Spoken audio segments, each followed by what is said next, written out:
everybody, welcome back to day 2, our live coverage here from PAX Prime in Seattle, Washington. I'm happy to be joined by Prolly and Mega Zero of Complexity, who just came off the semifinal win for a very big win for you guys. We're going to try to do a sweet interview here, but I don't know if we can top that little baby Rammus on stage. We're going to try, though. Talked to your manager before the game, and he said, you know, the friendship in the house just comes as is. It's absolutely natural. Can you guys give us a little insight into that and how you guys are such good friends and that you take each game, you know, just by stride and with a smile? So basically, like, we aren't just teammates. We've become really good friends. Like, we do everything together. We'll go to the movies. Like, maybe we'll go laser tag. We'll go find like some random thing to just go do together. And like, we just hang out together a lot. And this like helps the team so much because we have so much synergy compared to like other amateur teams. And with that, do you guys still have, you know, that level of friendship where you can tell each other something's wrong, this is this or this is that? Yeah, it's actually gotten better, and that's something you need to like talk to your teammates about before it gets resolved, kind of thing. Because it's really easy for like tensions to run high in between games. So it really helps that we're like good friends because it's like, come on, man, you know, like you gotta fix that, and it's like, you're right, I do need to fix that, instead of being some kind of like hostile, egotistical thing. And you guys obviously being good friends is seen by your organization, is seen by Complexity. How does that feel to know that they have such a backing with you guys, even, you know, with the loss last split and still being able to move on? It's good, I guess, encouragement, because like our preparation for this was like not only so we could win, but it's like we need to represent them well because they've always been really cool with us. So it's kind of like we need to like do our work because they've been doing theirs. And you guys obviously had some changes that came through with the switch in the top lane. What was that for? Obviously Nick Wu wasn't working out for you guys. Why was it Mega Zero that was the pick? Mega Zero just showed, I guess, a lot of promise. Like, he was really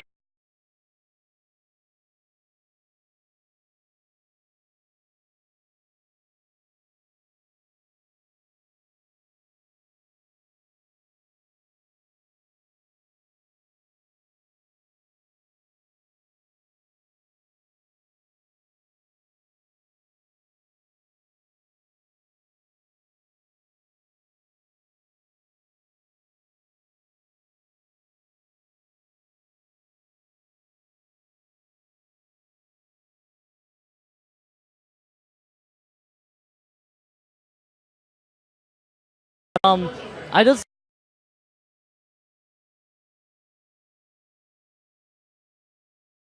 like I can always go back to school. I keep in contact with my advisors, my professors, and they're fine with me doing this, and like they actually love watching me and stuff. And it's an amazing experience. So they actually watch you? Has there ever been comments in the emails going back and forth? There haven't been like too many like game specific because I don't think they know the game at all. But they're like, oh, we see you on TV, we see you on the stream, and like they're very excited for me. That's absolutely fantastic. You guys, you know, it's a legitimate pro sport coming through, and you guys present it that way, and it helps so much more. And the fact that teachers and education see this as well is a huge step up for people that are trying to do what you guys are doing. So big thanks from everybody out there. I'll do it for them there. Prolly, changes with Trooper and Brunch.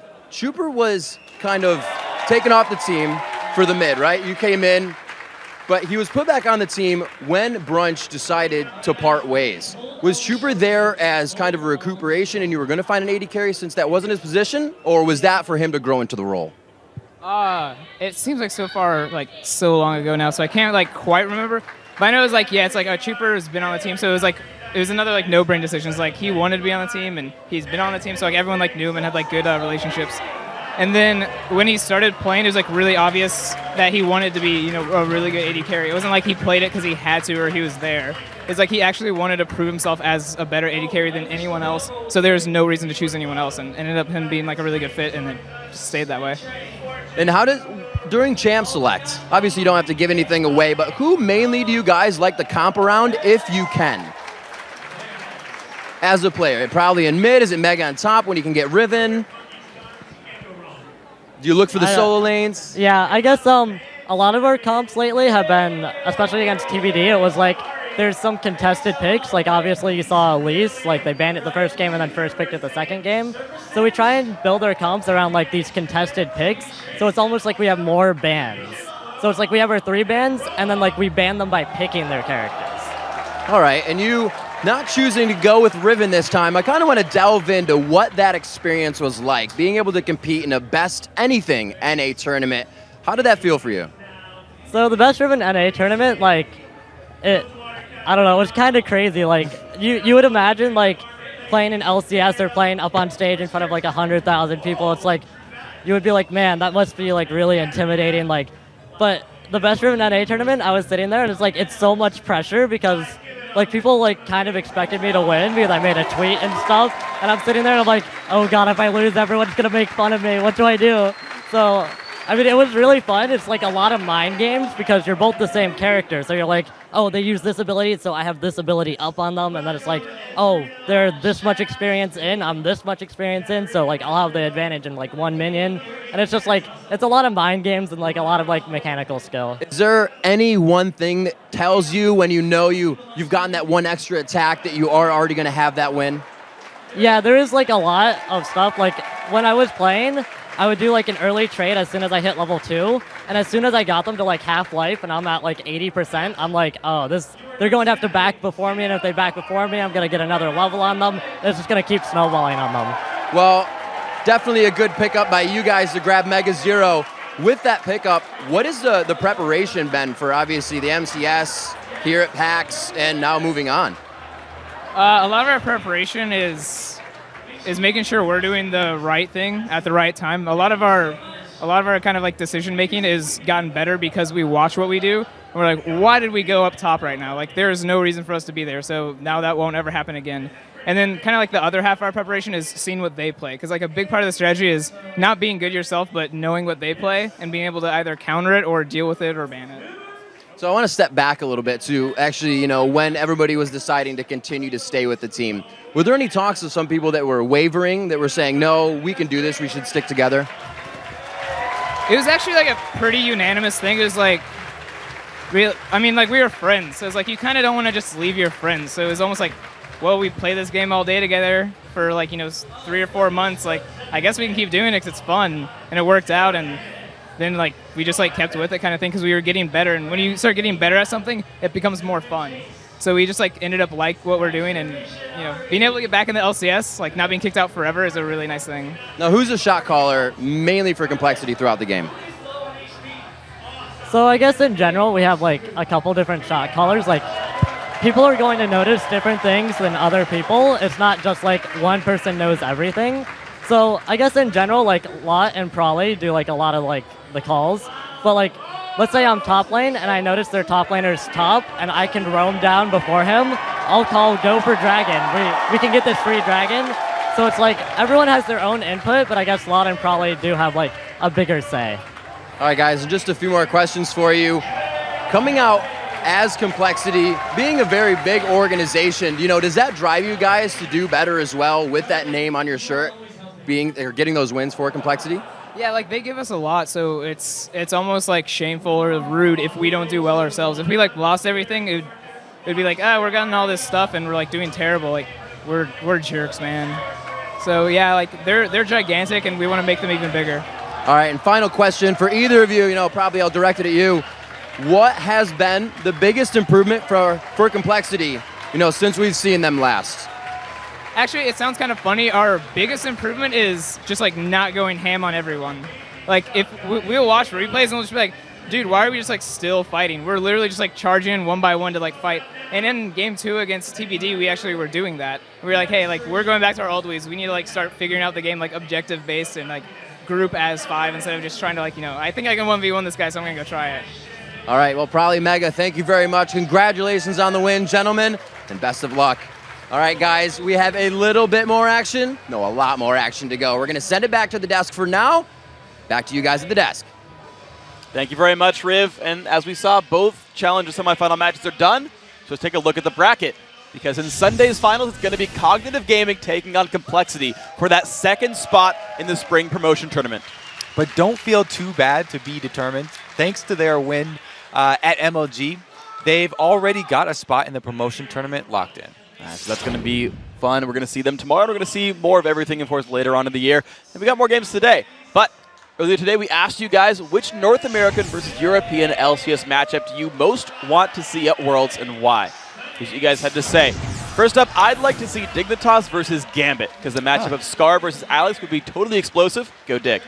Those are two very popular mid laners. They have really big fan bases. So even just seeing the fans that would come to that matchup would be really fun. And they've actually fought each other before as well. They matched up in the Intel Extreme Masters Grand Finals over a year ago. It wasn't the most recent one that was just a couple months back. It was actually way back when. And it went actually really well for Alex back then.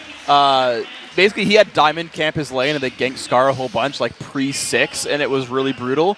But I remember that was a finals match. It was actually a pretty close one, aside from mid lane getting camped. All right, so bringing Diamond makes the fight a little unfair. It's like what happened in the top lane. Mega Zero got some help from Loud Mortis, and he beat West Rice. Next up, Cloud9 versus Lemon Dogs. Both teams surprised everyone this split and came out with an extraordinary early game aggression.